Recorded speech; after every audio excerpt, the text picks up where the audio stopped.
have come to celebrate a friendship of two gentlemen, the late R.L. Shah and the late John Njoroge Michuki, two gentlemen who were born the same year in 1932 and also left to be with the Lord the same year in 2012. The two friends, apart from being friends, also did business together, and the family of R.L. Shah, in remembrance of the activities in Murang'a district, Murang'a county, have decided to come here and oversee and sponsor a camp, an ENT and eye camp, eye, ear, nose and throat camp.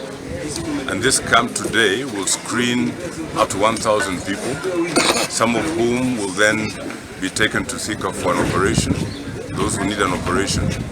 We want to call upon Kenyans to also embrace this spirit of collaboration over time through friendship that has brought us here today, and that will see, hopefully, some people here being treated. Mine is to request our doctors, we just beseech them.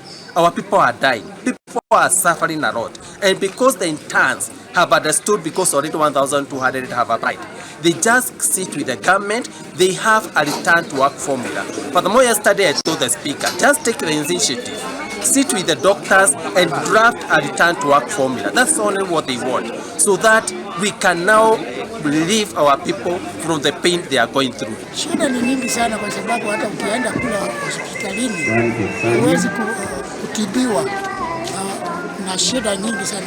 Ukikosa kutibiwa unakwenda private ama hospitali ya wenyewe. Kwa hivyo ni biashara yao wenyewe ambayo wanapata faida, na wakati mwingine hatuna pesa.